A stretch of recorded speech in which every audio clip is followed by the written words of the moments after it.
A very good afternoon to all of you, friends. I am Sanjeev Singhal, Central Council member and Chairman Auditing and Assurance Standard Board and Chairman Sustainability Reporting Standard Board. I, on my behalf and on behalf of my Vice Chairman, CA Vishal Doshi, welcome you to the 60th program of the Auditing and Assurance Standard Board for this council year. Friends, as you know, that we have started this mission of taking the auditing standard learning to the doorstep of every member. And in this direction, we have been organizing various webinars on, and so far we have organized webinar on all auditing standard, plus all the matters pertaining to CARO and Schedule 3. And now we are doing a topic-wise analysis of how to do audit of each item of financial statement. Today's topic is dedicated to audit of revenue. And we have with us C. Ashish Gupta, who is a very renowned speaker and has been helping us a lot in various programs. So, and despite that he's not well, he is, he's honoring the commitment. So I'm thankful to you, Ashish. Ashish is a senior audit partner with Walker Chindia. And we have with us our keynote speaker, my council colleague and a very good friend, C. Hansraj Chugji. Hansraj Chugji is, besides being a chartered accountant, is a company secretary, law graduate, and an insolvency professional. And he has joined the council term with me in 19 to 22. That was our first council term, and this is our second council term. He's currently the chairman of the Committee for Member in Entrepreneurship and Public Service and Committee on Career Counseling and vice chairman for Committee on Economic, Commercial Law and Economic Advisory. He's also been the chairman of Committee for Member in Industry last year and has really done a turnaround in that committee. For the first time, it would have happened that the number of vacancies was more than the number of applicants. We had 11,000 vacancies and 9,500 applicants were there. And even in this Committee for Member in Entrepreneurship and Public Services, successfully organized one residential meet. In Committee on Career Counseling is looking to create a world record of the maximum number of jobs at one particular time. So he is a very valuable asset to the council, and I'm thankful to you, Hansraj Bhai, for agreeing to be the keynote speaker. And he's also been a member of NIRC for 2 terms. And apart from that, he's been associated with Rotary Club, Lions Club, etc., and the various business chambers. So thank you and welcome, Hansraj Bhai, and over to you. Thank you, Sanjeev Bhai, for such a wonderful. You see, like once any friend of you speaks very good about you, so you get an immediate encouragement. Same is with me also. But looking at the speakers, power of our speakers, basically we all are here to listen from the speaker. And the speaker is once you have a powerful speaker around us, so you have not to stand much between between you all and the speaker. Why I should stay back with each one of you? But as far as rightly said by Sanjeev ji, the 60th program of the year, naturally going into the aspects related with the audit and looking into the quality to be required to be really been taken forward by our members, there is a high need to go into the each and every aspects into the details. And I really appreciate the way this committee headed by Sanjeev Singhal and the co-chaired by the Vishal Doshi going into the depth of the case, whether it is the revenue side, whether it is the asset side, whether it is the fixed assets, or the all the disintegrated aspects related with carrying out once you undertake the holistic approach at the statutory auditors. So those understanding which gives the strength of the knowledge to each and every participants.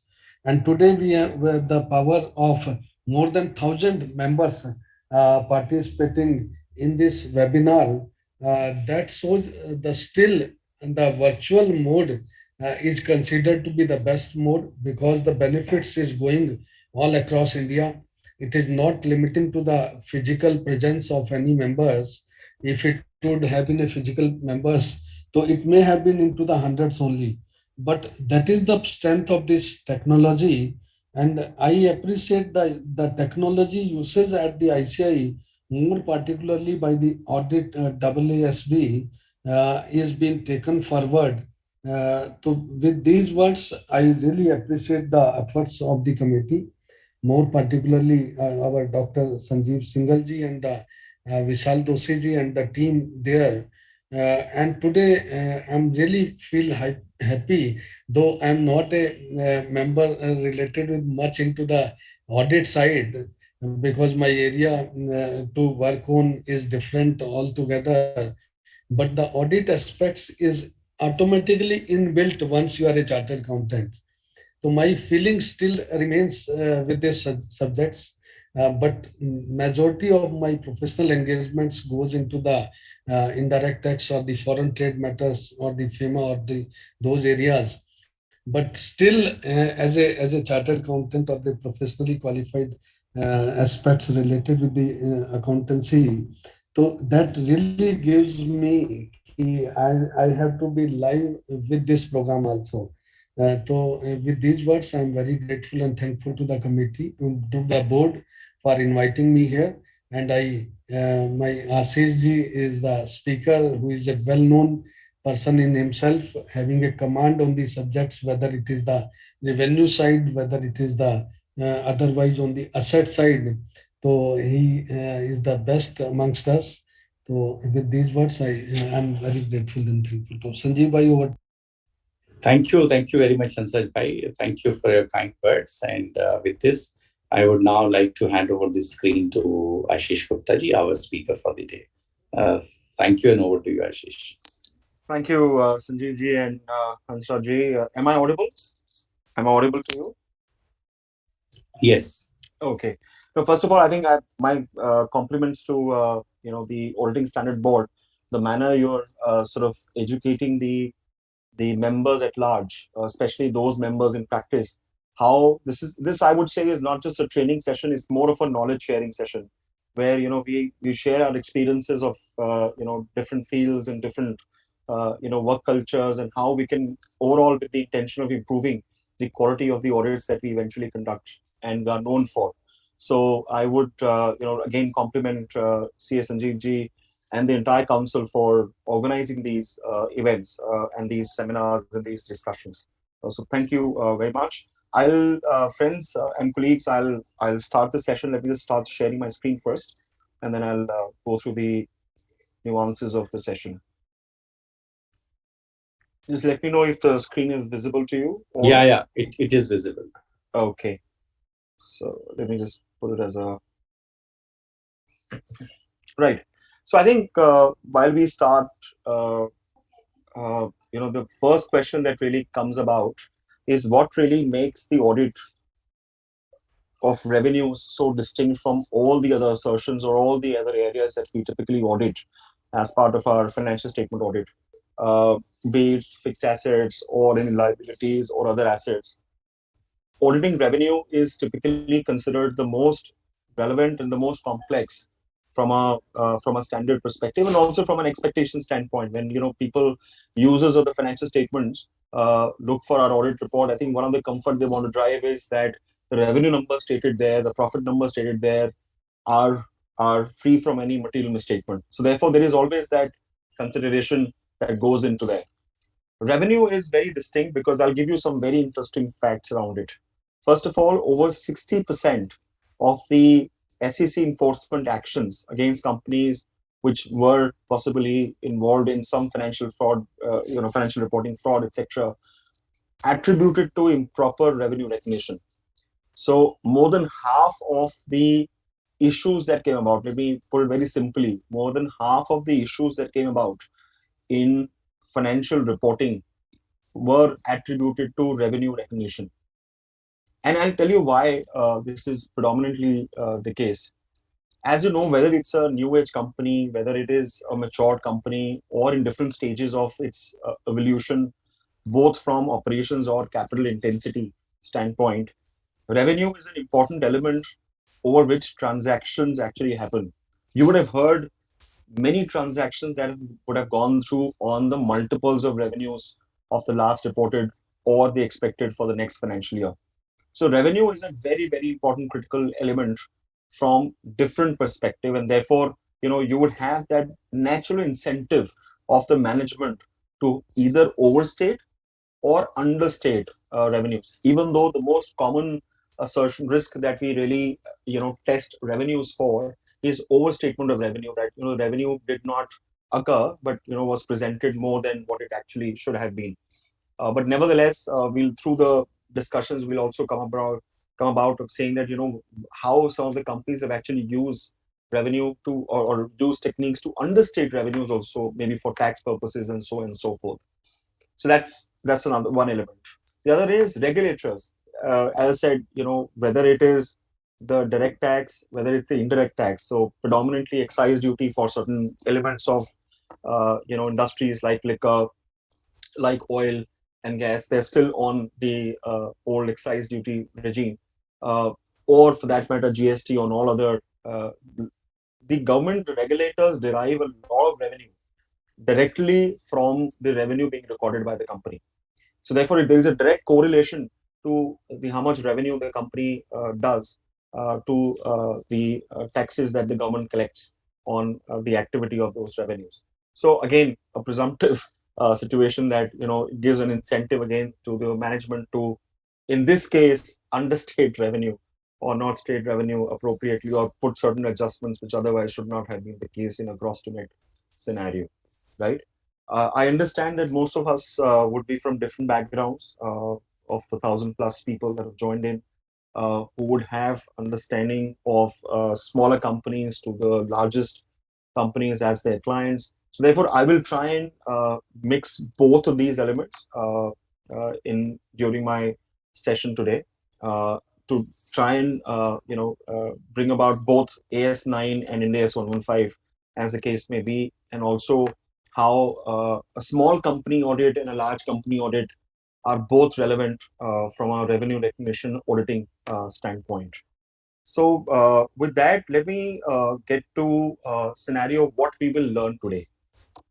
I think through this session, I will try and share my experience of what is revenue recognition, what are different accounting standards and practices, and I'll sort of then build the tempo about what are the important areas that one should really be looking for when you're auditing revenues. Uh, the other thing that we will then look at the journey of planning, executing, including audits for revenue, starting with risk assessment. And in my view, if we get the assertion level risk assessment right on revenues, our response to that risk assessment will also automatically be appropriately designed, and provided that we all conduct the audit as per the design, we eventually meet the objective of the audit to make sure that the audit objective obviously is to test that there are no material misstatement in the financial statements, and that the financial statements are free from any errors, either intended or otherwise. Uh, the other thing that we will also look at is learning from real life situations. So I've tried to include some situations where it's public information for some cases, and learning from there that what auditor could have done differently in those situations. Again, this is all in hindsight, but it's important that we as members benefit from, learn from those examples, and apply that for our learning going forward. Then also we'll talk about the correlation that will have to reporting considerations when you're actually reporting into your audit report, especially when you're reporting for a listed audit client of yours, where you have to include a key audit matter paragraph under SA 701, and also how some of the other audit findings are relevant to be correlated to eventually auditing revenue as well, and concluding on that. So this is the whole context and broad context of what we will learn today through this session. And as I said, I'll be more than happy to please post your questions, and we will have a question answer session at the end of the session. I'll be more than happy to take that and try and answer the questions that you would have eventually on this. Let me start with sort of giving the context on what is revenue recognition. While I understand that, again, we are in a scenario where Some companies are still following Indian GAAP, where Accounting Standard 9 drives the recognition, measurement, presentation, disclosures for revenue recognition for Indian GAAP reporting entities. And then you have Ind AS 115 for Ind AS reporting entities. Both are significantly distinct standards, I would say, in terms of the principles that they lay out. But there are also very specific guidances which are available with the institute has put out, which are industry specific. Like, for example, you have guidance note on accounting for real estate, which is applicable for Accounting Standard 9 Indian company situations. Then you have accounting guidance note on recognition of export benefits, or you have recognition for excise duties and so on and so forth.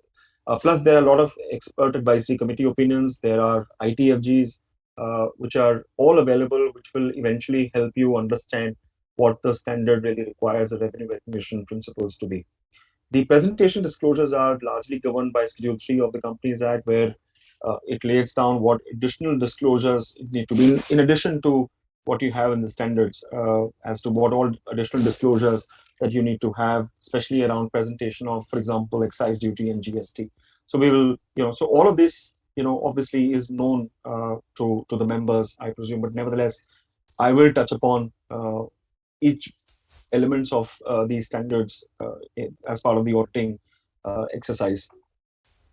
Broadly, if you look at it, revenue recognition has the following elements. And what are those elements? First of all, it is the determining what is exactly the revenue. So, for example, what all comes as the top end of the income statement, is it revenue or not? So tomorrow, if a company is not in the business of selling assets, but it's in the business of, for example, merchandise trading, but it sells off its asset and has a gain from the selling of an asset, let's say a go down or something. Is that gain or revenue? The answer is no, right? So you have to therefore understand what are the principal activities of the company. That's the first thing that one needs to determine before concluding on what is a revenue activity. For example, income from interest. For a company that is not in the business of an NBFC or equivalent, income from interest is not a principal business activity. It is basically at best an ancillary, or at best an outcome of some of the assets that they're already holding, which are interest bearing. In that case, interest on income cannot be a revenue. It is at best another income, and therefore not covered by these two standards that I mentioned about Indian GAAP or Ind AS. But largely, though Indian GAAP AS 9 does cover that specifically, but it's not a revenue recognition. It's not a revenue to be disclosed as such, and therefore in your financial statements you typically have it disclosed as other income. But if it's an NBFC, interest on loans is very much part of the principal activities, and therefore you would typically have a revenue. So first is understanding what is the principal activity of the company, and then determining whether to classify that as a revenue or not revenue. Some people do ask a question that what happens to a MAS9 category, which people call it as other operating revenues, like, for example, export benefits, scrap sales, all of these that you would have been you would have heard it many a times as part of your discussions or your audits in the past. Those are ancillary activities, so principal activities, and typically I would say the principles of recognition measurement that apply to revenue should also apply to these as well. For example, the scrap sale, as I said, or export benefit accruals, and so on and so forth. The next element would be when to recognize revenue. Right. So once you determine what is the revenue, what is the principal activity of the company, and what is the revenue, then the standards, whether it's AS9 or 115, again, the principles could be different, but the question that is answered is when to recognize revenue. So that is where I think a lot of discussion will happen as we go along, and you'll find examples where cutoff, for example, has been very conveniently used by clients to either overstate or understate revenues. But it's important that whenever you understand revenue recognition, you ask yourself that question: when is it to recognize revenue? So underlying contract, the underlying transaction. Just hold on for a minute. Just 1 minute, please.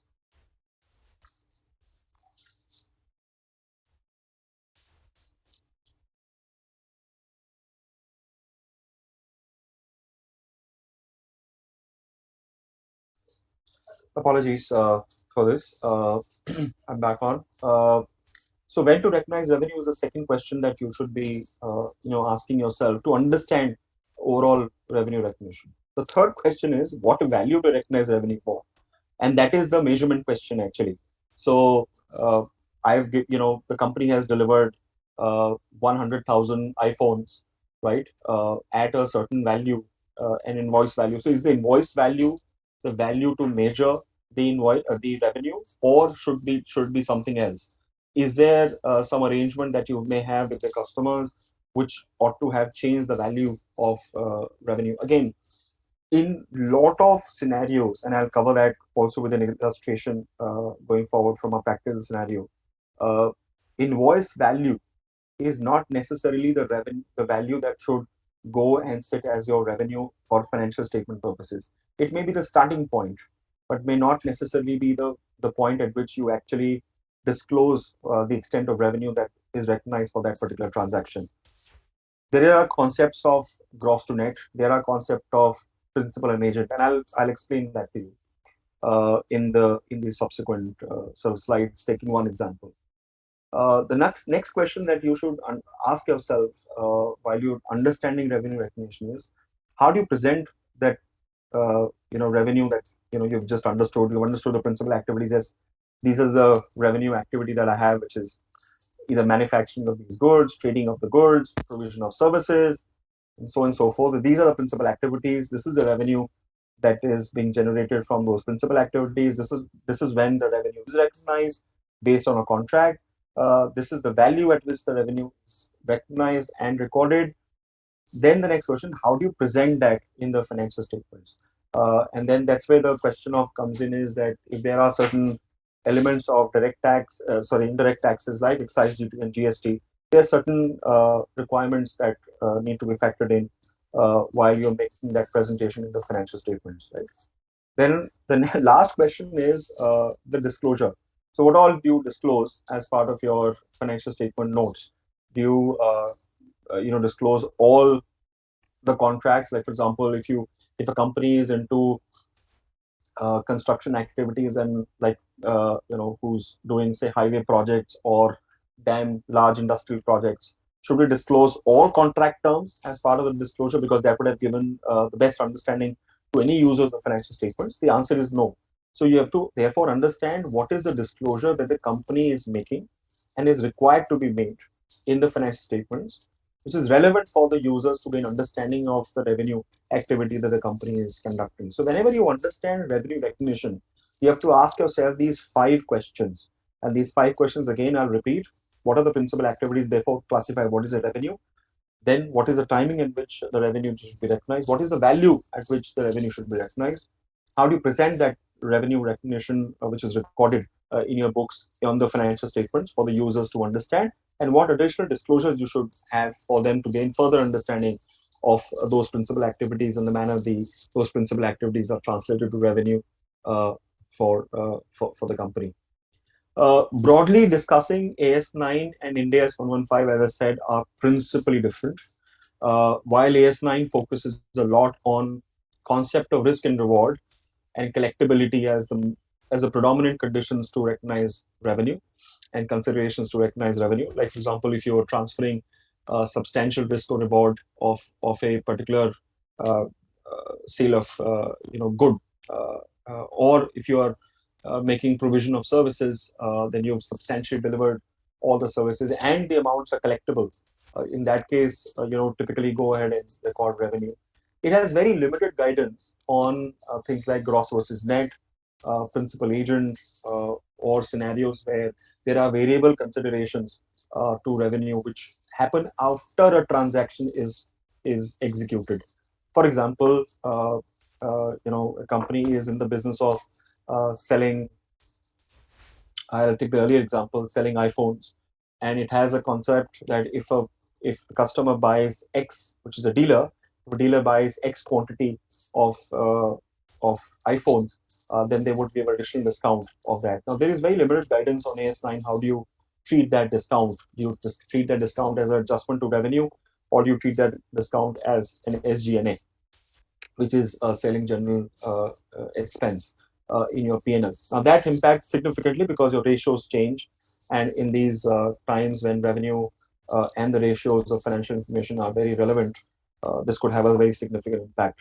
AS9 has very limited guidance. Ind AS 105, on the contrary, is structurally very different. It is based on performance obligation, which says that it is a 5-step approach, and where you identify a contract, you determine what is the performance obligation, you determine what is the value at which revenue or that performance obligation needs to be measured, and so on and so forth. So it is a fairly complex way of determining, but a very logical way of determining how do you recognize revenue in different situations. It lays down and exemplifies different scenarios, and those scenarios give a lot of guidance to the company and us as auditors to test in a situation. Like, for example, if a company is in a real estate development, there are elaborate paragraphs on how to treat a real estate development contract. Do you recognize revenue over a period of time or at a point in time, which is once you deliver the underlying real estate property to the customer? So these are the scenarios which are covered under 115, which was not necessarily covered under AS9, even though there were guidance notes available issued by the institute to clarify on some of these positions. So revenue recognition, you have to understand what are the principles and elements of revenue recognition that will help you map out the next steps on the auditing, which is determination of risk and determination of areas to focus on, assertions to focus on. Right.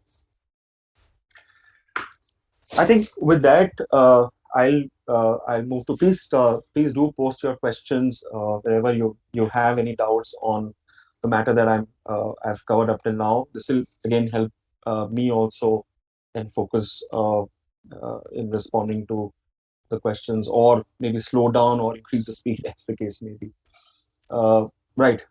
I think when we say auditing revenue, while the first start is obviously understanding what is the revenue, and we've discussed about Indian companies, Ind AS companies, and what are the elements which are common irrespective of you following Indian GAAP or Ind AS to understand revenue. You will get an auditing revenue right only when you get the risk assessment absolutely spot on. And the risk assessment is not only at the assertion level or the entity level, it's both.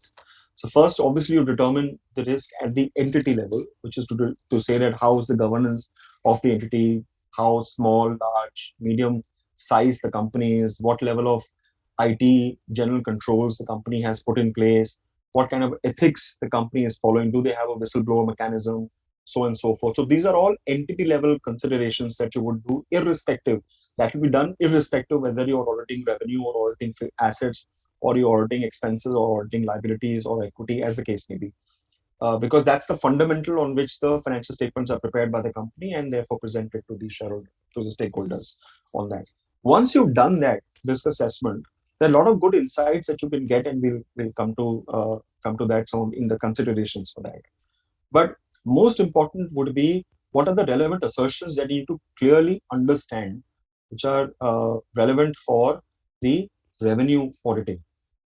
Right now, the simple question is existence a relevant assertion? The answer is no. Existence is a balance sheet assertion. It's not necessarily a P&L or a transaction income statement assertion. On the contrary, what is relevant corresponding to that is occurrence. So you have to therefore understand what are the assertions of auditing revenue that you need to be determining risk associated with each of those assertions, and therefore the responses for that. Typically, there are 5 broad assertions that are relevant for revenue auditing, and for which the revenue audits are considered for. One is occurrence, which is predominant to test if the revenue has actually taken place. So that's whether the revenue has actually occurred on. Second is completeness, that whatever the revenues that are declared are all complete.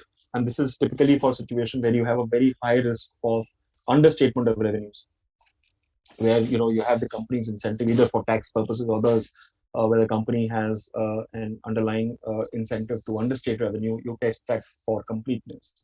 The second is on accuracy, which is predominantly a measurement, but it also is a recording assertion to a certain extent, to say that whether revenue has been recorded at the right value in the financial statements or not. The other assertion is cutoff, to say that whether the period, and that goes to the timing of the revenue recognition, whether the timing is appropriate. Is the company pushing invoices uh, into the next year, or pulling invoices of the next year into the current year, as the case may be? That's your cutoff assertion. And classification is again whether you appropriately classified. And you typically have this also as presentation disclosures, which, as I said, is one of the considerations for revenue recognition, that whether the revenue has been appropriately presented, classified, and disclosed in the financial information. So these are the broad 5 assertions that you typically test the revenue recognition for in your while you're auditing revenue. Why this is so important to do this assessment assertion wise is because, depending on the size, nature of operations, industry in which the company operates, you could have, or the market scenarios, you could have these assertions play out very differently. For example, if a company is in the business of real estate projects, as I was typically saying, then accuracy possibly is a more important assertion, because the valuation at which you recognize and the cutoff, so both will become more relevant assertions possibly than completeness. Where a company is, for example, an early stage company where they're going to be selling most of their valuations on the gross revenues that they record, then completeness may not be that well assertion. It could actually be occurrence in that case. So you have to understand which are the more relevant assertions for that particular company or for that operation. In a service organization, in our experience, we've not seen completeness as a very important assertion of risk. Occurrence accuracy is the most important assertion. Occurrence more from a perspective of saying that you identified the underlying contracts appropriately with the relevant customer or not. So understanding of the assertions for our situation is extremely important. Why this is again important is because SA 240 makes a rebuttable presumption, and I would caveat that rebuttable presumption, that revenue recognition has a default risk of fraud. It's a rebuttable. I mean, you can rebut it. There is a para 47 which deals with the situation, how you can rebut that situation. But there is a presumed fraud risk as far as revenue recognition is concerned on that. And that fraud risk cannot be attributable to overall revenue. You have to actually go down to each of the assertion and determine how that fraud risk is going to be played out, either on occurrence or completeness or accuracy or cutoff or classification, right? For example, you may determine that the company has very high level of governance in terms of the way they are laid out. I mean, it has a very good functioning board, there's very good functioning audit committee, it has appropriately defined segregation of duties across the entities, it has a very high grade IT system, so on and so forth. It does, as part of your controls determination, you determine that the company takes a specific measure on cutoff as such. Now, there a fraud risk is actually low for cutoff assertion, right? But it could be high for accuracy in case there are complex calculations which are made by the company for recognizing revenue. Like, I'll give you an example. In case of pharma companies, you would have heard there are a lot of gross to net situations that happen, especially when you're selling outside of the outside of India, say in the US market, where the gross sales and the net sales, there is a significant difference. A cutoff there may not be relevant. As I said, the company has employed specific controls around that to mitigate it. But because there are so many manual adjustments required for gross to net revenue is what gets recorded in the financial statements. the accuracy becomes a very important assertion with a very high fraud risk. So therefore, fraud risk cannot be applied to revenue recognition in general. You have to find out which are the assertions that will be susceptible to fraud, and then pinpoint that assertion and try and follow the sequence of the rest of the determining how would you design your audit procedure and so on and so forth. Right. The other thing that you should be careful about, and we've seen some of the members make that mistake very commonly, is that they'll say that everything is all fine. We've not seen any significant issue as far as revenue is concerned in the past. So we believe inherent risk should be low for certain relevant assertions of the while we're doing the testing. But please understand, whenever you have an SA 240, which makes a rebuttal presumption, unless you've rebutted it, which is, I would say, 2 in 100 cases or 4 in 100 cases, not more than that. The inherent risk cannot be low. So whenever you set up your risk assessment, whenever you set up your sample calculations and so on and so forth, you cannot set up your sample calculations or your subsequent audit procedures on a presumption that inherent risk is going to be low for some of the relevant assertions for revenue recognition. So please be careful on that. That do not, unless you test it specifically, the inherent risk cannot be low for revenue recognition situations. Giving from my practical experience of auditing different industries, I would say these are the following success factors for getting your risk assessment assertion level very right. If you answer these 8-10 questions appropriately, in my view, you will end up having a right risk assessment at the assertion level, which will then help you in concluding the audit of revenue appropriately within the standards. First of all is naturally understanding the size and operations of the company, supply chain in particular. Now, one may come back and say, yeah, it's a small company, why do I have to understand what would be different in that? I know there are hundreds of transactions only. Obviously, the size of the company does matter whenever you do a risk assessment. You cannot equate a small company to a very large multiple location geography, very complex distribution company. That obviously will be different, but each one of them will have their own challenges. If it's a small size, you would typically have undocumented controls. You could typically have undocumented supply chain not really clear as to who are you selling, who are your distributors, who are your dealers, and so on and so forth. So supply chain could be little as I said, not clearly defined in a small size company. So don't presume. Yes, it will be different, but to a large company, it will possibly be less risky. But do not presume it to be less risky only because it's a smaller size company operations. You will typically end up having that being a much higher risk scenario. To a very large company, so you have to understand what are the elements of the supply. Are they billing, selling their products or services directly to consumers? Is it through an intermediary? Is it through different platforms? Does it have elements of India international exports? What are the different agencies involved, and so on and so forth? So it's map out your entire distribution channel for your operations in a simple flowchart that will help you understand the possible areas where there could be an issue from a audit assertion standpoint. That's the first question. And I said, first determination you'll do, and if you get it right, the subsequent steps will be far easier.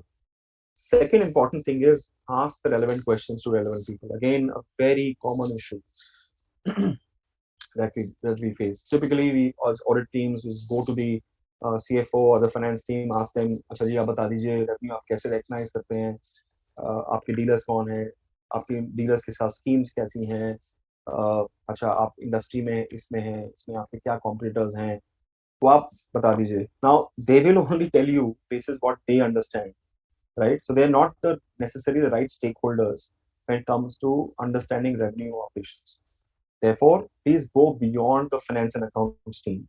Do ask these questions of finance and accounts team because they need to have an understanding as well. So the questions to finance and accounts team will be to determine if they've understood the transactions well, and therefore, because they are the custodians of the financial information first off, right? But do ask these, set up meetings with the CEO, set up meetings with the chief sales officer, set up meetings with chief marketing officer, set up with the supply chain head, set up meetings with the business heads if there are different businesses within the company or divisions within the company, to map out your understanding which you've gathered as part of your first exercise. This is also supplement that first exercise to say, okay, hang on, this is how I'm distributing my product. This is how my providing my services. This is my industry. These are my competitors. This is how at each stage the revenue or the products flow. This is how they reach to the customers. This is how value in each at each stage is determined. Very, very important. This is the where let's say I've manufactured a product at 100 rupees, selling to the dealer at 120 rupees. The dealer sells it at 140 rupees, or the dealer then or retailer sells it to the customer at say 175 rupees. The value determination moves from 100 to 175 at different stages, right? Now that is very, very important, because when you will go back and understanding how much of the margins that each one of them should have made in the transaction will help you determine what are the risks when you auditing occurrence of the transactions and determining accuracy assertion of these transactions.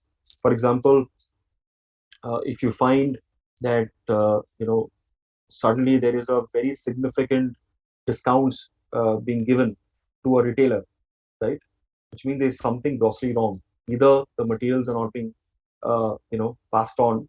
That's why the discounts are given, and therefore you have a very high risk of a sales return, which means that eventually the sale return will not just be at the dealer or a distributor; it will flow back to us as a manufacturer or the originator of the transaction, right? So all of these will help you determine what are the underlying risks, and therefore you'll be able to design your audit procedures to mitigate those risks. The third point is read about the industry of the company and what are the relevant laws and regulations that surround that industry.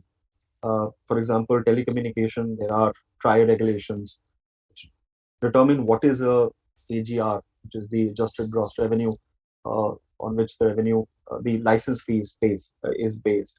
But they also define, help you understand what is the, whereas elements of transaction within the revenue that one needs to be careful about. RERA for a real estate. So all of these are relevant laws and regulations which directly and indirectly impact the manner the revenue is recognized, measured, or presented and disclosed in the financial statements. So without the understanding of the industry and the relevant laws and regulations surrounding those industries, you would never be able to appreciate what are the critical elements that will eventually impact the recognition, measurement, presentation, disclosure of revenue. The other aspect is you go down and understand what are the processes and controls that the management has put in place for determining revenue. This may sound very cliched. Say, "Yaar, ye to matlab badi company ke, only in a medium size to large size companies you have a process or a control." My friend, I mean, quite frankly, that's completely a myth. The smallest of the companies, you would typically find better controls because just of the size and the involvement of the owners directly, right? Every company, irrespective of the size and complexity or whatever, has processes and controls. What you need to determine is what are those processes to record revenue. We may start with supply of revenue, we start with knowing the customer, we start with making sure that the value is derived by the company. The controls could be put in place to make sure that there is no leakage of revenue. Revenue is actually recorded for the transaction that has occurred. These are all controls that the management puts in place throughout the processes of the revenue recognition, right? End stage, right, from order to cash, as the commonly known process is called order to cash. So understand the order to cash process, the entire sub processes within order to cash. Understand what are the controls the company has put in place, where all you would find a potential risk of a control being overridden. These are all, once you map out all of these, automatically you will start identifying areas where there could be a focus for you, and link it back to the assertion. Always keep those assertions in mind: occurrence, accuracy, completeness, cutoff, presentation, disclosure, and classification. Keep those assertions in mind, and anything, whenever you're doing these process and controls, putting them on the paper, keep that in the mind that, okay, this process is for this assertion. This control is for this assertion. This will help you, appreciate what the management is going through while they're executing the transactions, right? And then it will therefore help us in identifying the relevant risks for the revenue. The next thing is again very important, and we don't necessarily do this consistently, and again differentiate between a small company and a large company conveniently. Is to understand what are the management compensation plans. So if a company has very high grade of ESOPs, and you would find that the ESOP vesting condition is what revenue you achieve over the years. Basis that the options will stand vested with the management. What do you think would be the management's intention to start with? A default intention is to make sure the revenues always those targets are met, so that they get the ESOPs or the options that are promised to them, and therefore eventually be able to make more benefits and gains out of it personally. So management compensation plans are very, very critical to understanding the relevant assertion level risk. If you do not understand the management compensation plans, you will end up being completely blind to a management collusive fraud. Auditors, we've seen, we may have tools, technology, so and so forth, but at the end of the day, we do not have the benefit of hindsight with an investigative mindset. So we therefore, end up taking a lot of things on face value, on the pretext of trust. So in a management collusive fraud, you would typically could find yourself being blinded to say, oh, the documents were all, provided to me. I saw the transaction trail, and we'll see the examples of how, the transaction trails were forged upon by real life situations by management of those companies, right? So understand what are the management compensation plans and how critical they are to destination of revenue. So if they are based on revenue, if they are based on profitability, you be rest assured that there will be an intention, or there is a presumed intention. I'm not saying that's how it will be always, but they'll, in your professional skepticism, you should always have the presumption that the management will have the intention to either overstate, in our case, if it's compensation based, it will be overstating the revenue scenario, right? The next thing is review the management commentaries in public, especially and that of competitors in detail. You'll be amazed to see how information management, especially public interest entities, put out information in public domain.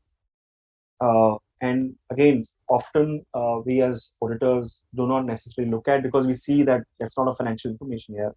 From a, so why do we sort of look at it? It's anyways futuristic. It's a guidance given for the future. Why should we look at it, right?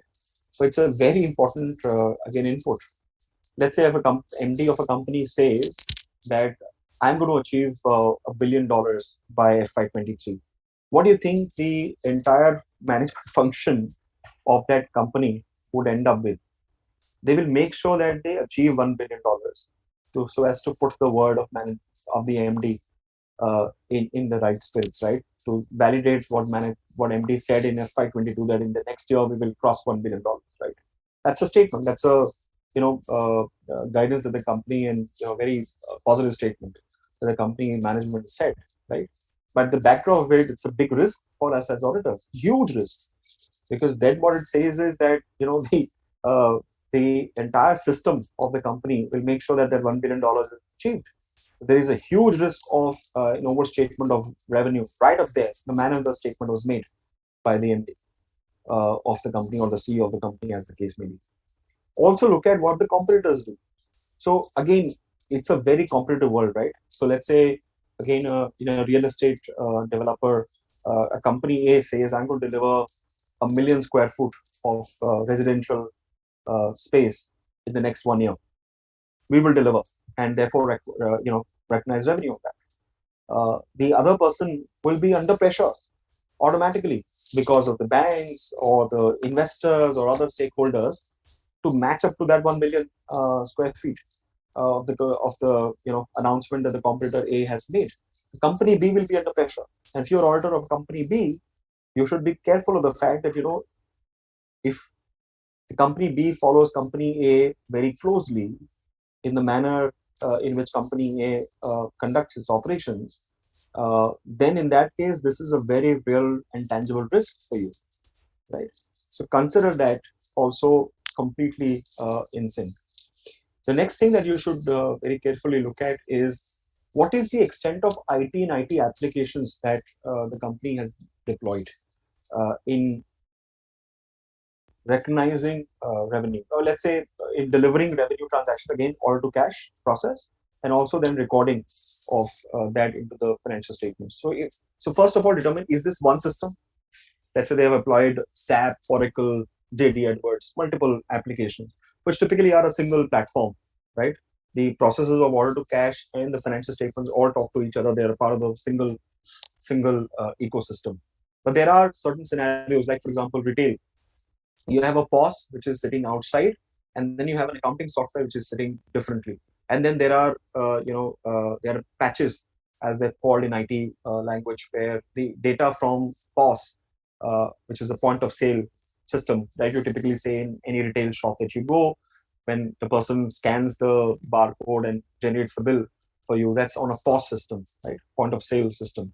Or when you go to a restaurant and you order a fresh cake, and what you get out as a receipt is from POS. What you see there is a point of sale system that typically sits outside of the accounting application, and then there is a reconciliation which is done on a daily basis, where the POS sales are then matched to the cash in a bank, as the case may be, or the credit card receivables, and then you have those recorded as revenue.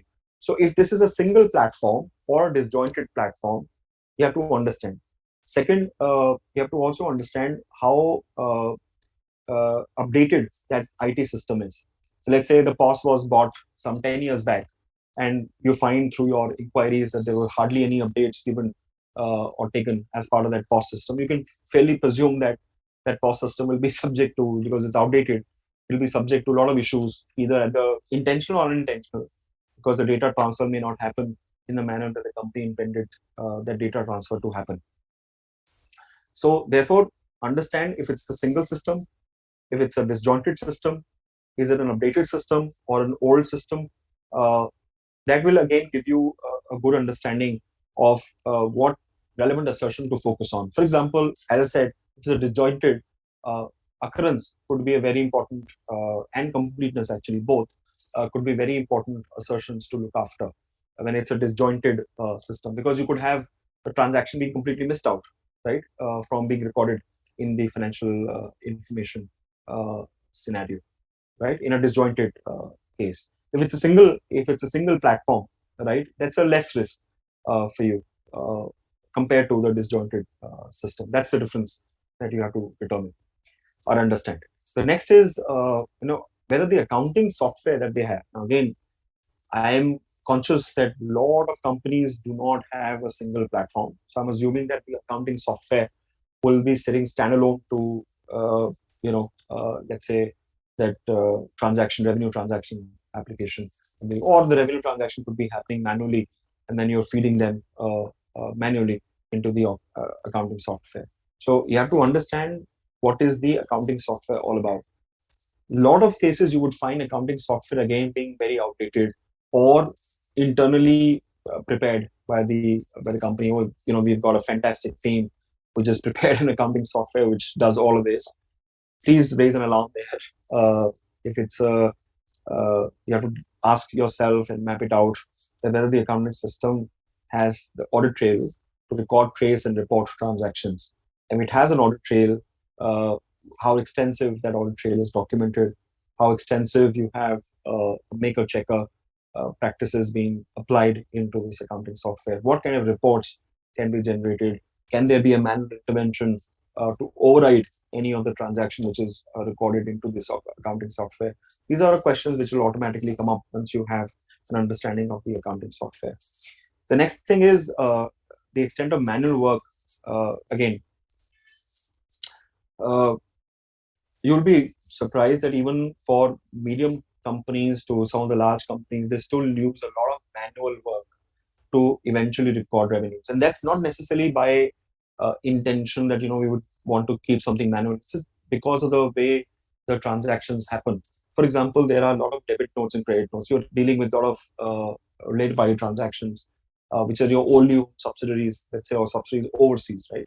You have a transfer pricing adjustment, typical transfer pricing adjustment. Now that will, at each quarter or month end will happen on through a manual voucher that'll be posted, right? So there'll be a manual work involved, a manual voucher being posted into the system, even though the underlying transaction was all electronic one system, but the value differences of debit note or a credit note will be recorded manually. So you have to understand where all the manual intervention, manual vouchers are posted by the company, and then what is the extent of RPTs. Again, if you find that it's a small company or a medium-sized company, say 1,000 crore turnover, 600 crores of that, 400 crores of that is to its own related party. And related party, not necessarily you should go by the definition which is given under the Ind AS or the accounting Indian or the Indian GAAP, as the case may be, or the Companies Act. But you should look at related party transaction more from a conflict perspective. That okay, this is a same promoter company, indirectly owned by the promoter. 400 crores of the 1,000 crores is going in there. That's a huge risk.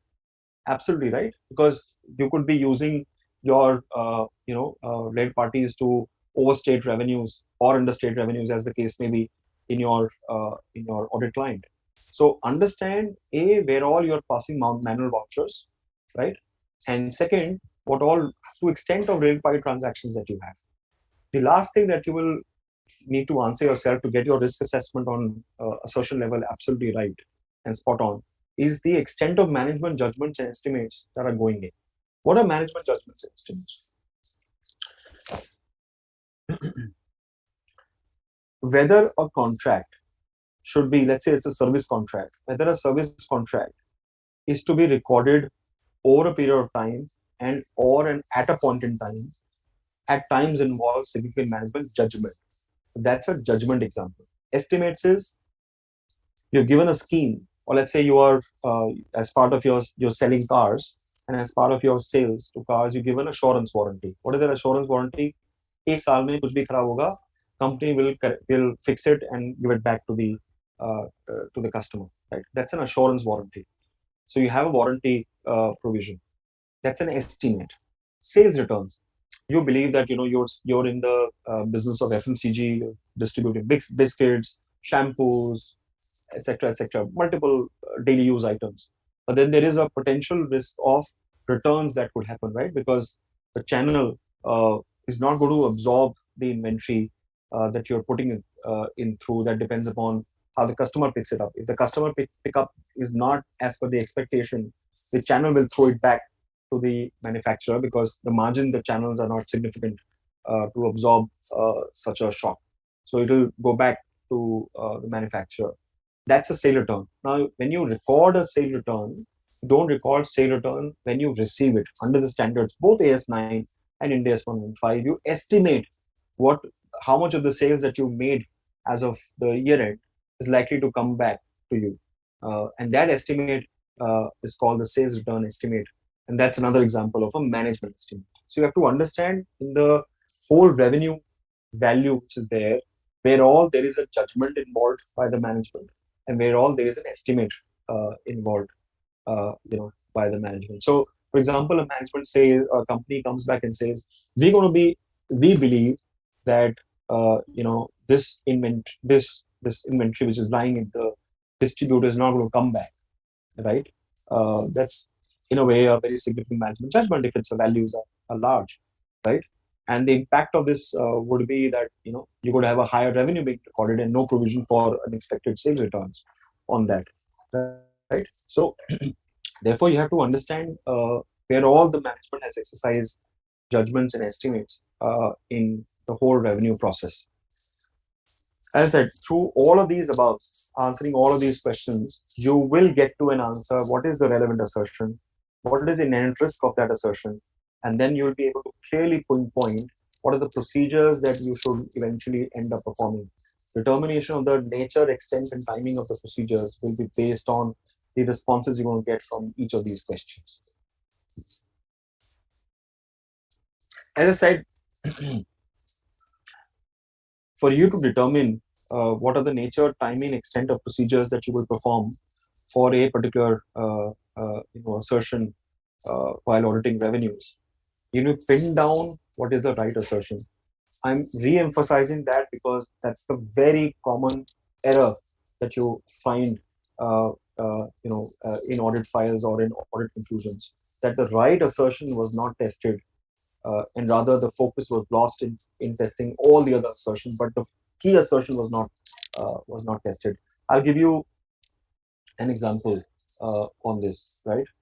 So when you have an industrial company, right, which is building all of these big dams or roads or whatever under a contract, say with NHI or the main contractor, you are a subcontractor that you're building, you typically end up recording revenue over a period of time, assuming the contract says that you could typically get compensated for the work performed till date and so on and so forth, and all the paragraphs, all the conditions therefore met.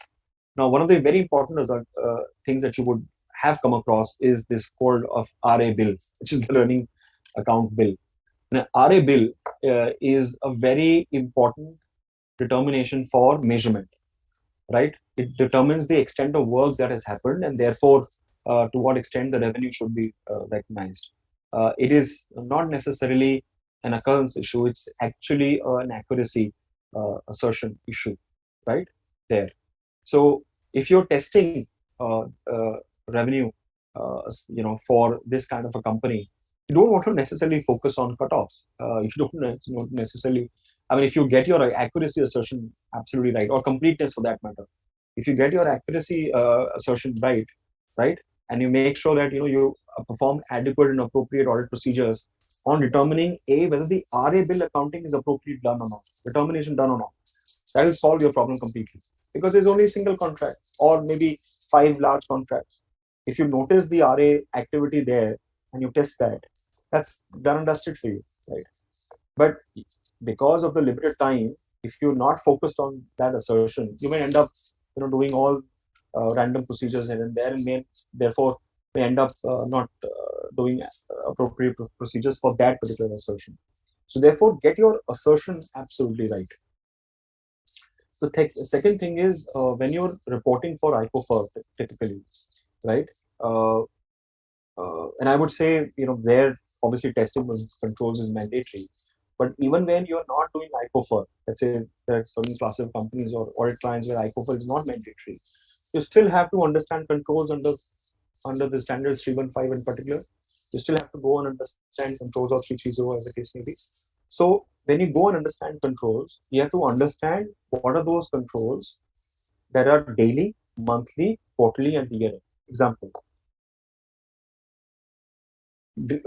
provision of service is a transaction control. It is exercised as and when the transaction is executed. Shipping your materials outside of your factory to provide the terms are ex-factory with the customers, right? That is a control that will be exercised at that time. That what are the controls? Mal wahi ja raha hai. It's the same. It's going to the same customer from whom the order has come in. It's invoiced appropriately. It has all the right deductions or additions that should have been made as part of the invoice in line with the contract with the customers and our practices and policies, company's practice policies.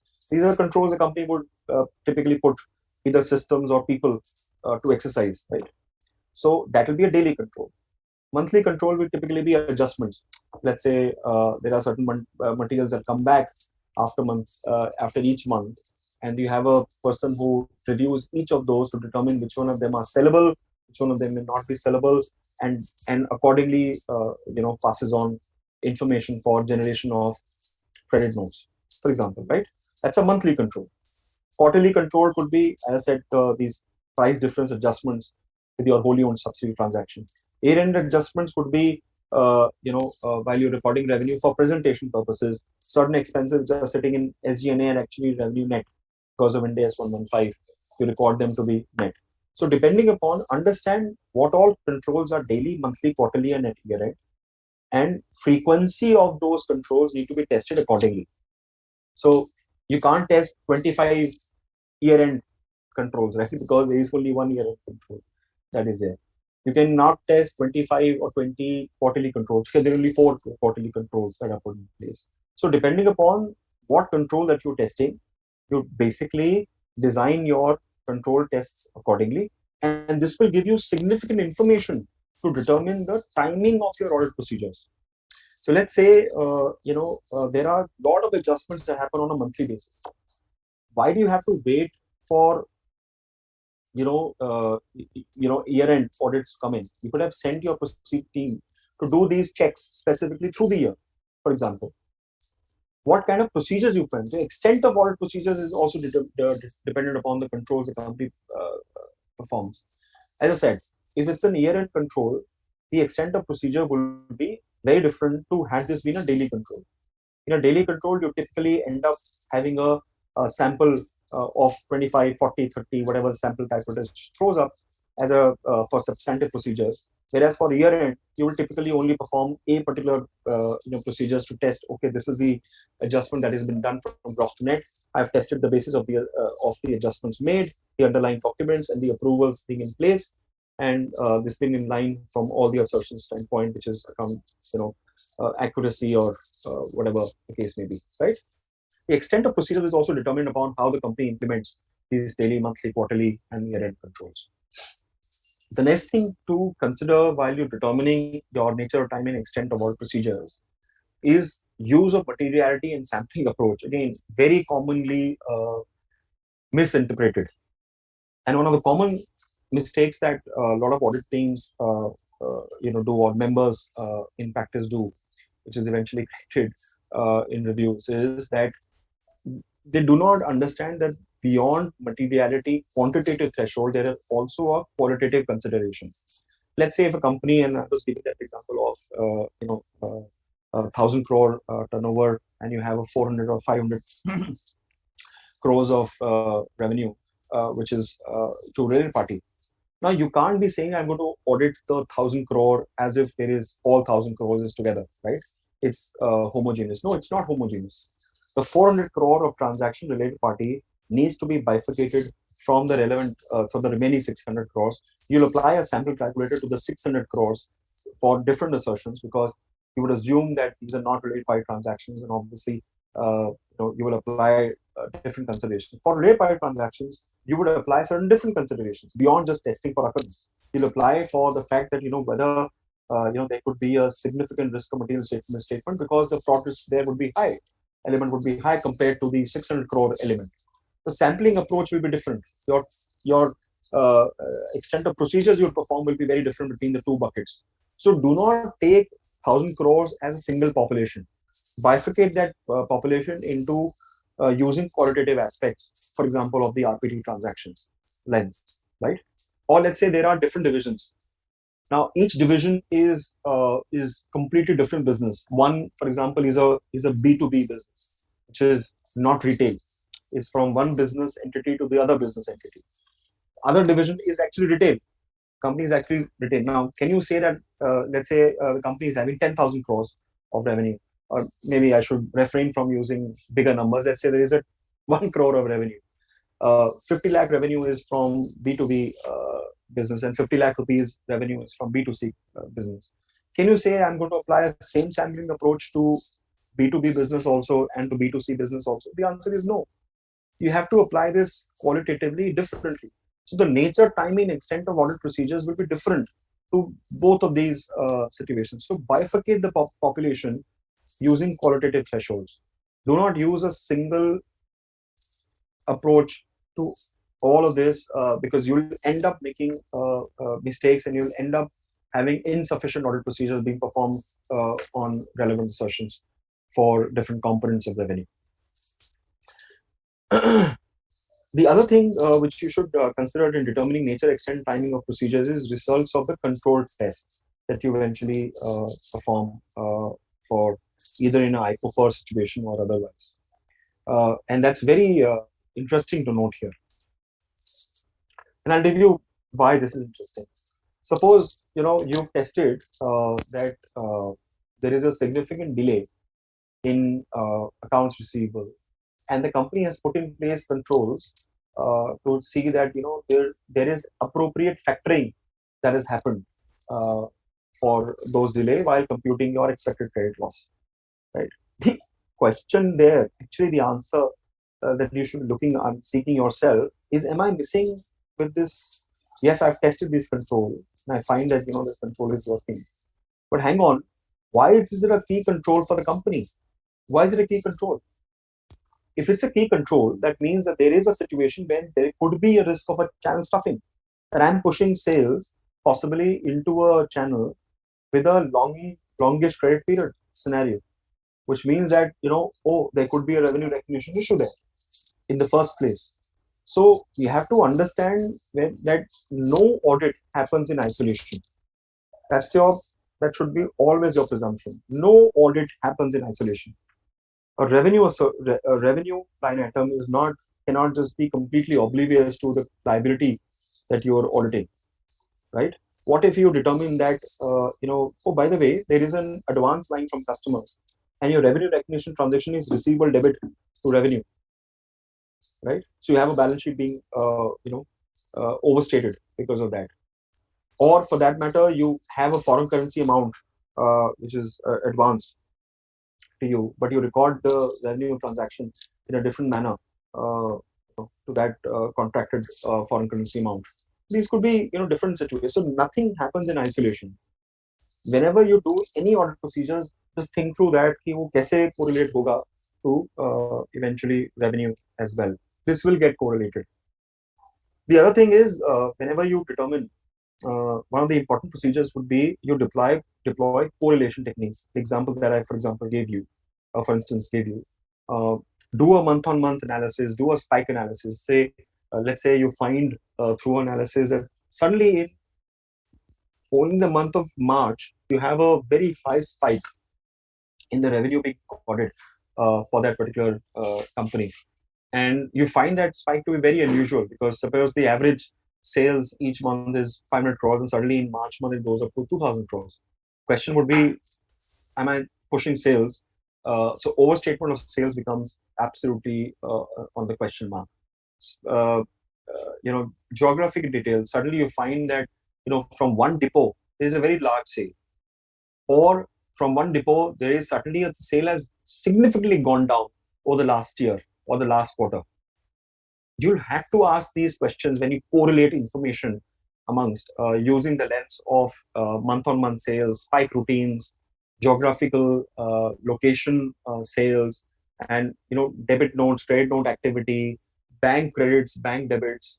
Suppose you find that there are reconciliations not done, bank reconciliations not done by the company. A normal response would be, you will go and say, okay, we're not doing a bank reconciliation. You'll say, oh, it's a controlled weakness.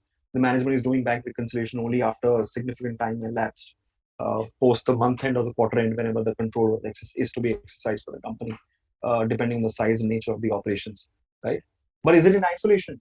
The fact that they're not doing a bank credits and bank debit reconciliation could have a significant impact on the revenue itself. They could be recognizing revenue which is actually not collectible or is not likely to be collected in the near term, for instance. That's why they're not doing bank reconciliation. So correlate, deploy good correlation techniques as you determine and go around determining nature, time, and extent of all procedures. The last and not least is the focus should be on obtaining maximum external evidences. Obviously, we are known to sending out confirmations to debtors. But the question that you need to ask yourself, should I confirm the balance or should I confirm the transaction? Both of them have their merits and demerits, but it is often seen that confirming transactions is a better control or better audit evidence comfort that it gives, because it substantiates not just the fact that transaction has occurred, but it also substantiates that it has occurred the manner the company has designed through its internal control mechanism, right? So therefore, confirming transactions, in my view, is better than confirming balances. For example, you may confirm balance as of 31st of March. It does not matter whether the customer recorded this on the 31st of March or the 30th of March or 29th of March. The company would have actually, in your company system, you would have had the sales recorded on the 1st of March.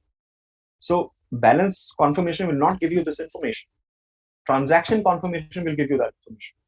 Because if your invoice says 1st of March, etc., customer may come back and say that, oh, hang on, I have received it on 29th of March. That automatically raise alarm bells to say that, okay, there is something grievously wrong with the internal systems of the company. There is a significant delay in which then the company records the revenue, the customer records its purchases, right? So that's important. I thought I'll just give you a perspective on that. Coming to some interesting topic or part of the section of this, and I've used some examples which are in public domain. Again, very limited, but idea is only to learn from these scenarios to say what we could have done differently. As you are aware, Satyam Computers case, unfortunately, a lot of public information came about that. But what is it that we've learned? The learning there essentially was that obviously we saw that there were forged sales invoices, which were supplemented by fake bank statements and so on and so forth. The question is that the company was able to forge the the invoices. How would we be able to test that no other Satyam is happening, for example, in our client? How do we know that there are no forged sales invoices that are there, where we have a fake signature of the let's say a divisional manager, or you have a fake signature of the customer receiving that invoice, or acknowledging that he or she has received the services, as the case may be, right? How do you do that? The question there is that, therefore, whenever you have transactions, always go with the presumption that the documents could be manipulated. So therefore, transaction confirmation is an important procedure that you end up confirming that. So if you're sending the confirmations directly to the customer, confirming these transactions have occurred, right? You would typically, have performed that procedure. Let's say the customer, you can come back and say, customer to 90% time respond नहीं करता, हम क्या करें? बिल्कुल ठीक है, customer 90 times respond नहीं करता है, but how effective are we in testing the entire transaction case, and how carefully do we test that? For example, have we looked at that the person who's signing the purchase order, or let's say sales order in our case, and purchase order for them, is the same person who's acknowledging yes or no? Do we Google it to say, okay, is this person actually working in this company or not? After LinkedIn, सबके पास available है. Everyone is on LinkedIn. You can go onto LinkedIn and say this falana person, is that person is working on this in this part of the division or not. I'm not saying that you do it for all the samples that you do, but pick it up for some samples at least, because as I said, SA 240, you have a presumption of a fraud risk. So to address that, so you distinguish between your normal routine transaction testing substantive procedures to very focused procedures on saying that, okay, let me test whether the documents the company is giving are forged or not. Let me test the authenticity of these documents. You don't have to do the authenticity test for all of your sample. You can do it for some of your sample, depending upon what you get. You can always either increase or alter your procedures. But that is one learning that comes out from Satyam Computers, besides all the bank confirms and all the stuff, but that's separate. But focused on revenue, the thing is, how do you test the authenticity of the documents and make it a part of your routine audit procedures as well. The second is, very interesting US case where a company actually recorded $2 million in revenue they were in the business of PC memory cards, but because they were under pressure from the investors, a listed company in the US, they said, okay, we don't have the manufactured PC memory cards that well, but the auditors will insist for shipping documents, right? We will typically say, "Dikha do, the mal was delivered to using the shipping line," but we don't test whether the mal was actually the same thing or not. In this case, very surprising, the company actually delivered mangoes instead of PC memory cards. The shipping document had an invoice, had an acknowledgement from the customer that it's because he did not see that being they were at that time, and there would have been a separate transaction trail that would have happened. Oh, by the way, you've delivered us this. So you have a shipping document, you have an invoice. You would end up saying, "Oh, revenue is there," right? You would not be knowing of the emails that would have flown between the customer and the company to say, "क्या भेज दिया आपने memory cards की जगह, please वापस मंगा लीजिए." The company will not show you that if they are manufacturing this. So therefore, what is the learning there? The learning is that correlate with your production. Am I selling more than what is being produced, or whatever is kept in inventory? Let's say my production is 100, and what I'm carrying as a net inventory, opening and closing minus, is say 10. So what I could have maximum sold, even if I were to sell everything, maximum I could have sold is 90 units, right? Because 10, whatever the difference is lying in my inventory, right? Production. But you see the sale quantity is actually 95. So the 5 came from where? So correlate between your sales and your production inventory records. Again, a very common procedure that we miss at times. That's a learning from this sort of example.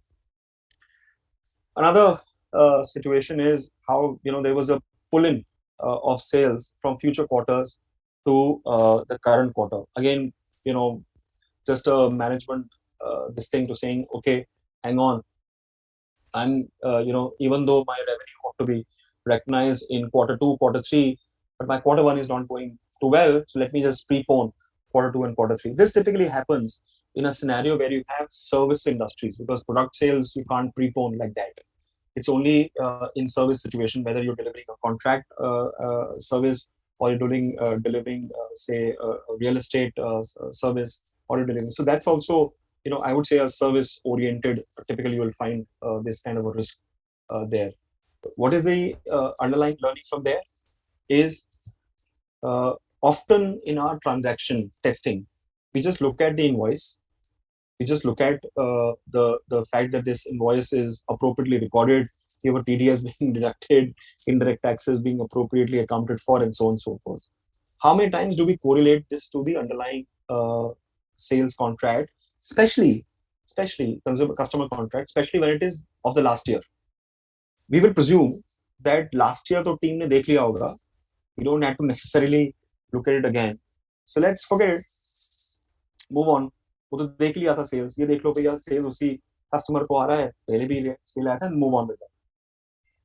So whenever you have important revenue in the current year, even if the sales contract is for previous periods, right, do correlate every single of your sample revenue from that underlying customer contract, and ask the management that please show us the evidence that this performance obligation under this contract has been delivered, and therefore you are rightful in recording this revenue for this particular contract. You will end up noticing that the moment you ask these questions, suddenly the revenues will be reversed, because they know they would not have the evidence to substantiate that. So do not only look at your current year files, or please also look at the information of the previous periods also. And this is again important because teams change, audit teams change, and there is a presumption that the previous team would have done the right thing, and you don't need to necessarily re-audit it. It's the right assumption. I'm not saying there's anything wrong in that assumption. But if there is a substantial part of revenue coming from a contract which was executed by the company last year, you ought to be looking at the contract again. You can't be presuming that contract was looked at by the previous team. The previous team did not know that the next year the company will pull up these kind of revenues. So they did not test that contract from that assertion point of view. You have to test this contract from this assertion, therefore look at the contract also. That's a learning from this situation. That's another learning, another situation. I've deliberately withheld the name because the matter is sub judice. Let's say a company was recording sales and sales to dealers and distributors, and especially you would find that there are deliveries to they'll spike in the sales that has happened. Now, what you'll do, you'll say, okay, please show me evidence, but you'll ask that question only after 30 days or 45 days of the quarter, or let's say 50 days out of the year end. You'll ask that question. By then, actually, the sale would have happened, and you'll say, "Oh, देखो, customer का पैसा आ गया." Subsequently, customer money has come, and you'll say, "Oh yeah, customer money has come," and you'll say, "Tick." Right? There's no problem, no problem, no problem. The money has come in. But the fact is, in this situation, what had happened was the company was actually parking this into its own warehouse, right, and delivering to the customers basis their requirements.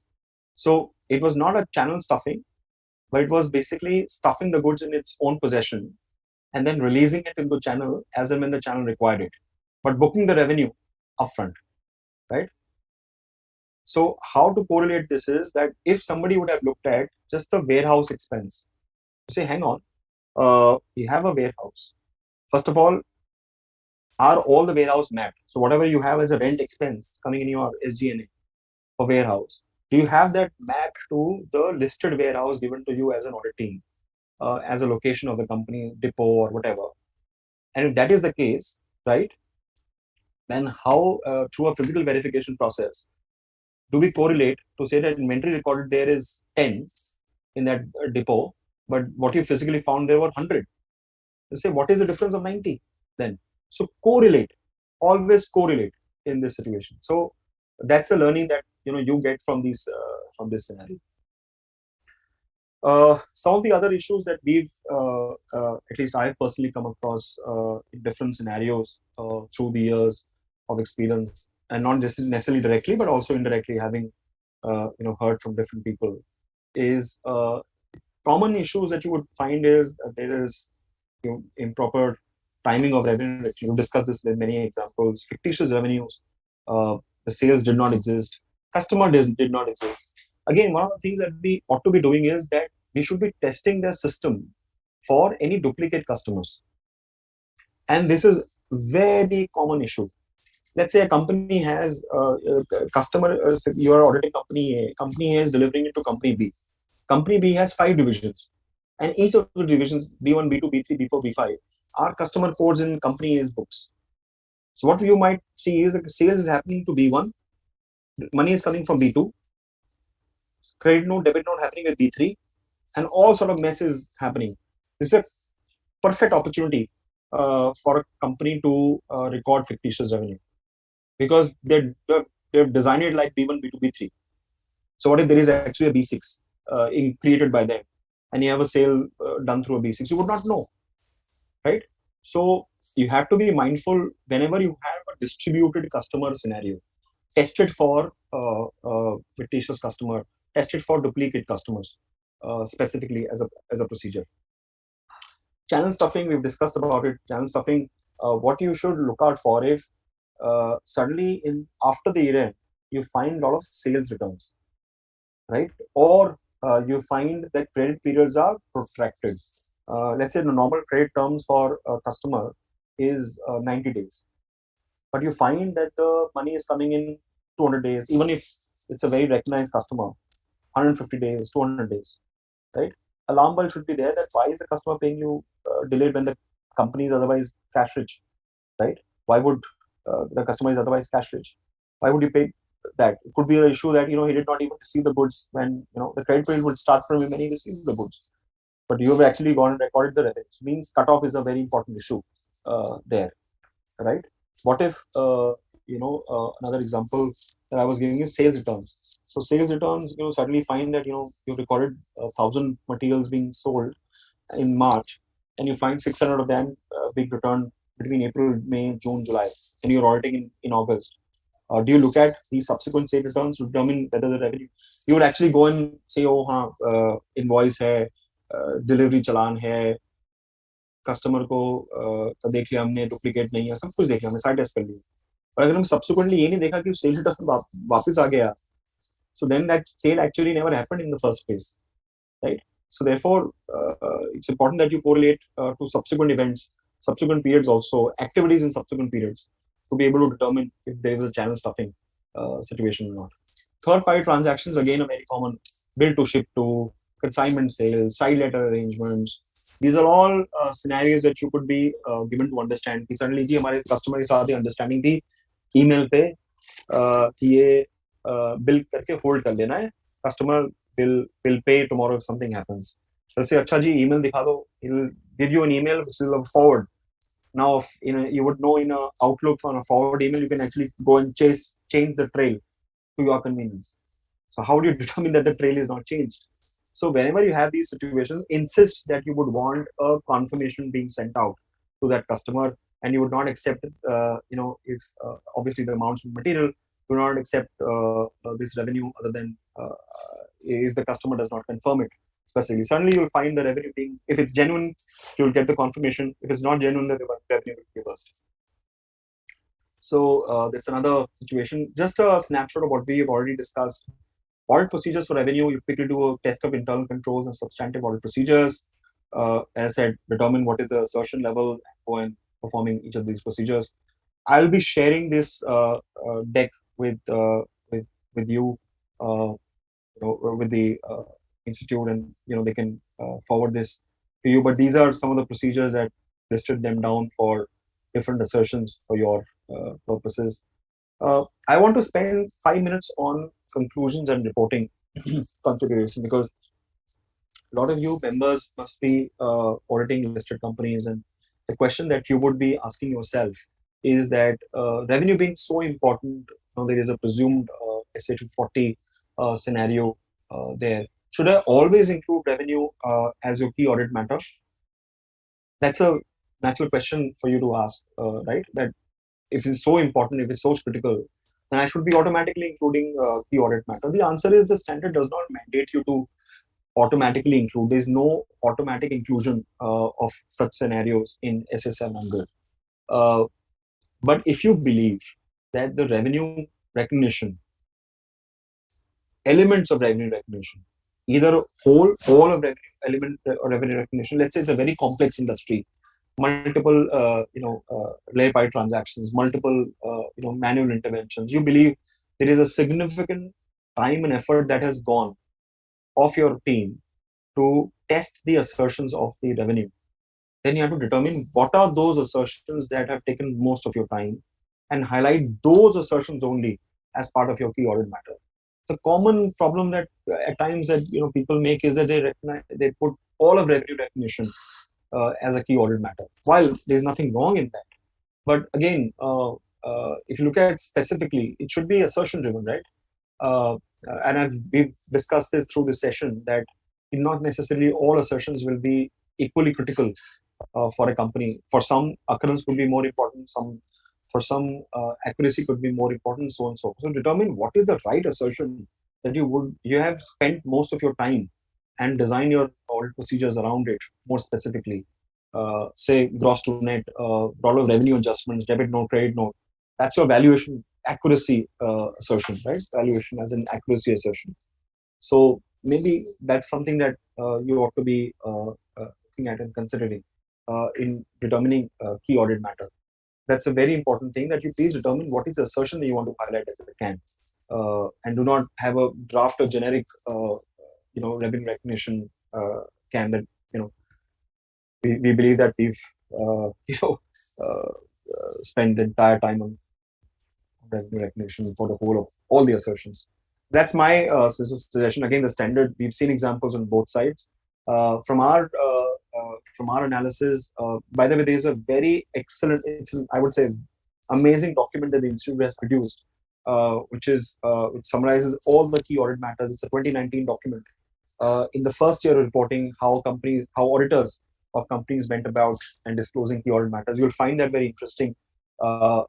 And there you would find, I would say, more than 40% of the audit of the situations, the auditors ended up giving CAM on revenue recognition.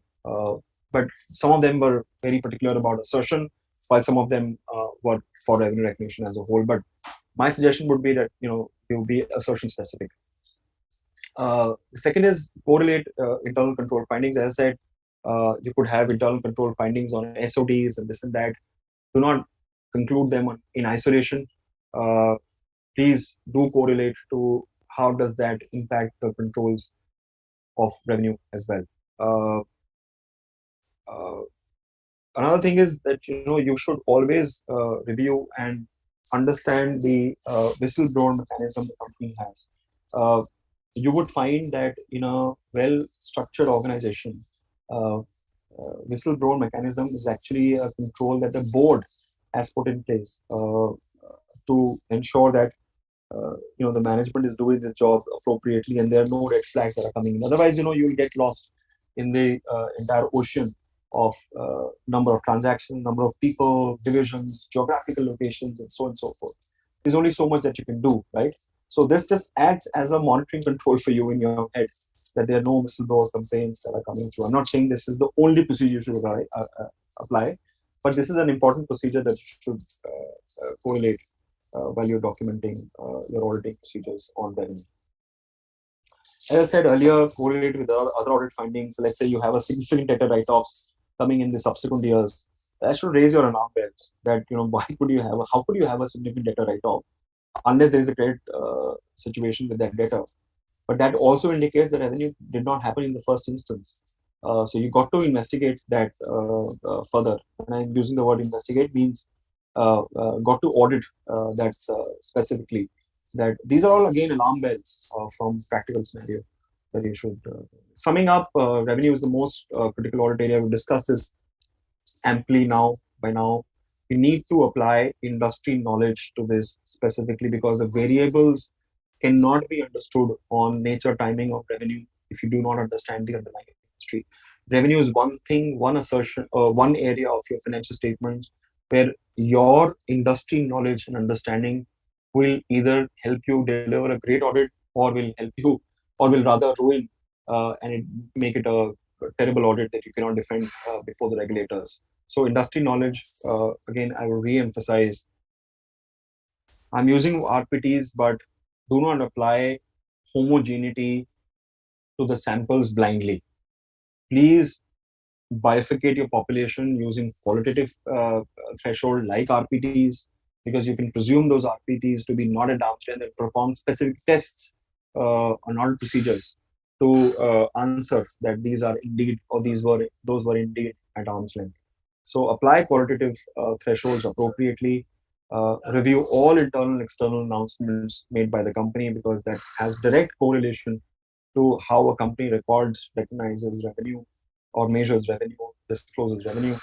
And last but not the least, please exercise utmost professional skepticism while auditing revenue. This is an area which involves a very high degree of, at times, management judgment and management action. Management override of controls is a very significant risk here. So please do exercise professional skepticism to utmost while auditing revenue. That's all I have for question answer. That leaves us about 20 minutes for question answer. I want to take as many questions as possible here. Thank you, sir. Thank you so much, sir. Thank you for the wonderful deliberation. I have gained a lot from your deliberation. I have spent little time, but it was wonderful to have you over there here, sir. So I have received certain questions. If you allow, can I take certain questions, sir? Sure. I'm just trying to, not share my screen. So just 1 minute. Okay. No issue, sir. No issue, just 1 sir. minute. Now it's fine. Just so please go on. Please go on. Just a moment, sir.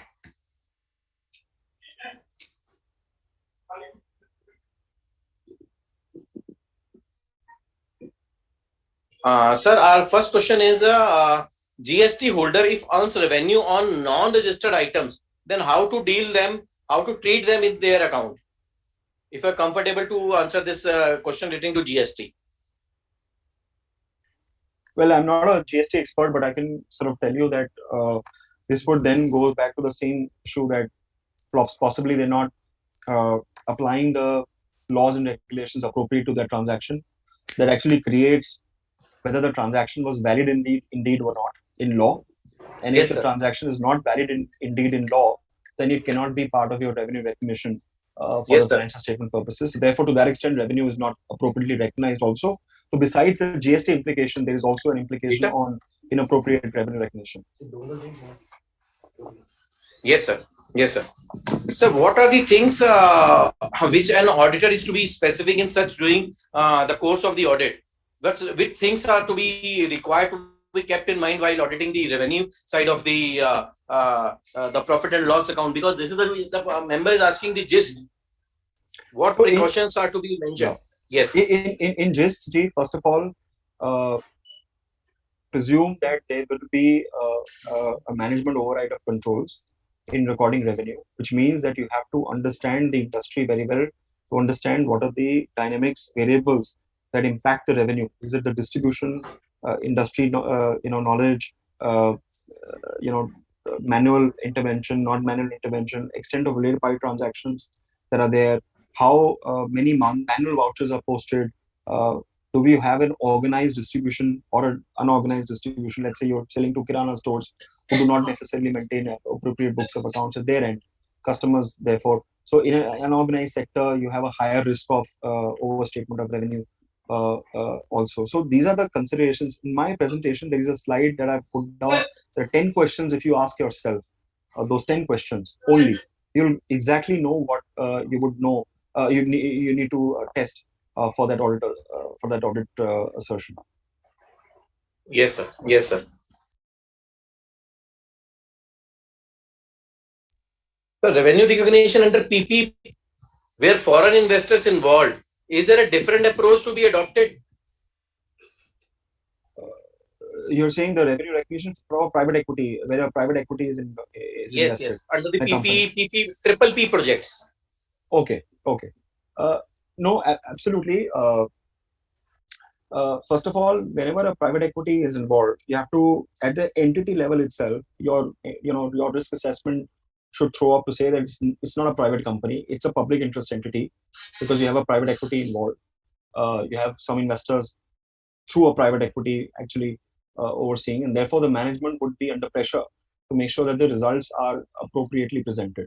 That's the first entry level assessment that you have to do. Now, coming to the activity level, if it's when I say PPP, and you may say it's a public-private partnership, model where you're, for example, building a road or a project on behalf of a customer, which is typically a government entity, or a entity where the government has specifically contracted. In these situations, generally, you have the terms of contract very specifically defined. So what you need to determine there is make sure that those terms are well understood by the audit team, right? Very well, because at times those are very lengthy contracts, and those contracts run for years. So when you're, for example, taking the audit this year, the natural presumption would be that पिछले साल किसने देख लिया होगा कि इतना बड़ा contract कौन पड़ेगा. It's important that you please read that contract, map out all the elements of revenue impact there could be. For example, what is the extent of evidence the company needs to obtain to recognize revenue in this PPP model? Means that who should be the surveyor, who should be the authorizer, what point in time should it be? This is a survey report that you record. What is the adjustments in the RA bill that typically could happen? So all of these risks will be there in a PPP scenario, like any other infrastructure project revenue recognition. With private equity being there, it only increases the risk because the management will be under pressure to report better revenues. Otherwise, the private equity will come and will start asking difficult questions.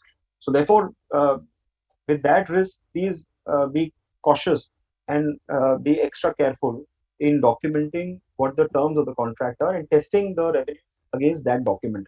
Errors we've seen are made when people don't completely document the terms and therefore end up missing out elements which otherwise should be considered. Yes, sir. Sir, how to select these samples where there are significant number of related party transactions in revenue? Yeah, excellent question. Again, one thing that I specifically, first of all, your population is not homogeneous. So bifurcate the population between RPT and non-RPT. That's the first step that you should do. For non-RPT transactions, you can apply with a reduced population. because obviously non-RPT will be, let's say 1,000 crores, 600 crore RPT, 400 crores are non-RPT. So for 400 crore, apply a sample, take that 400 crore as a population, not 1,000 crores. 400 is your population, and applying the sample calculator under 530 or methodologies under SA 530 using SA 320 as a materiality, you will be thrown up with a sample, right? For RPT transaction, again, presume that the RPT transactions are not at arm's length. So first of all, you need, and there could be a risk of overstatement of revenue, and so on and so forth, because it's your own. I mean, it's a entity which you can sort of manipulate or whatever. I'm using a word very loosely, but for the sake of it, right? In that case, what you need to do besides this, the sample calculator you apply, please apply your qualitative factors. For example, test the authenticity of the documentation, the delivery challans which are there. Test them for that. Test for the frequency of the payments that are there. Whether the payments are coming regularly, irregular. Test for any significant debit note, credit note activity that has happened over the last years and continue to happen subsequent to the year, and also if there is any activity or not. Fourth, pricing of it. Compare the pricing specifically with the third-party transaction. Let's say it's the same product. Then if it's sold, say a $10 a piece to an RPT, but whereas it's sold at say a $12 or $13 a piece to another person or whatever, right? So correlate that to understand if the pricing is appropriate or not, right? Fifth, understand whether these related parties were approved related parties also basis the related party transactions that under section 177 the audit committee would have reviewed. If there is no audit committee, then the board of directors would have necessarily reviewed these related party transactions in the section 188. So look for those approvals also specifically. These are some of the procedures. I can go on and on, but these are some very important procedures that you are to perform specifically for RPTs, not necessarily for non-RPTs. Yes, sir. One last question, sir, relating to this. One member is asking for accounting for the filmmaking and recognition of revenue when executive producer is assigned the responsibility to sell the distributors and OTTs. Then how to recognize revenue when his ownership ratio is 40% and investing producer having 60%? So there, I think first of all, you determine whether the service here is a jointly controlled operation or not, or the product or not. So here, the question there would be that you have to understand the situation slightly in more detail. And what is the detail? The detail there is that who is the primary obligor of providing this information, or let's say this film to the market, which is distributors or whatever. Is it the investing distributor, or is it let's say investing producer, or is it the production house? Typically, it will be a production house. In which case, what you have is a scenario where of the proceeds, the investing producer is going to share a substantial portion, which is compensating him for the investment he's made, but he is not the primary obligor. Apparently, appears to be the primary obligor would be the production house. In which case, you'll record the revenue in gross, which is 100, right?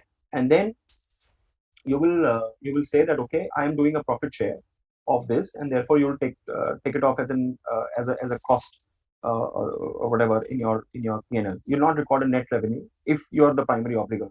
But if you're not a primary obligor, it appears to be that both of them have jointly worked together on this scenario. Then you will typically split the revenue 40-60. But I've seen examples where the first option is a better option because your contracts are designed like that. So tomorrow, if something fails, you're not able to find a new distributor, there are certain penalties that the investing producer will put on the production house, and so on and forth, which substantiates that the entire risk of delivering a good quality product lies with the production house, not the investing producer. Predominantly, he's only bothered about his or her revenue from a financing activity per se, right? But then that is one stage. The second stage is to what extent do you recognize sort of revenue? That again depends upon whether you sell it to OTT or whether there are certain scenarios where your contract would say that OTT will just pay you a lump sum amount and that's it, and you transfer all your rights. You do not have anything associated with tomorrow if the series go very well, then you don't share anything with the incremental revenue. With that, all lies with the OTT. Or if it does not do well, then you don't have any obligation to pay back something. If you don't have a continued obligation, then you record revenue upfront. Otherwise, you record revenue over a period of time, as the case may. So you have to understand the underlying contract before getting into specifically whether you acknowledge upfront, to what extent upfront, and over a period of time, then how over a period of time. So thank you so much, sir. Now we are come to the end, and it was really wonderful to have you here, sir. And on behalf of AASP of ICI, I extend my heartiest thanks towards you for sparing your valuable time, and especially when you are on bad health today, in spite of having not well and bad health, you have justified with your presentation, and completely you have given 2 hours for our presentation, sir. From the core of my heart, thank you so much for sparing your valuable time, sir. Thank you so much, sir. Thank you so much, sir. Thank you, sir. Thank you. My honor. My Thank you pleasure. so much. Thank you. Thank you, Thank sir. you, Thank everyone. you, sir. Have a nice day. Thank you, sir. Thank you.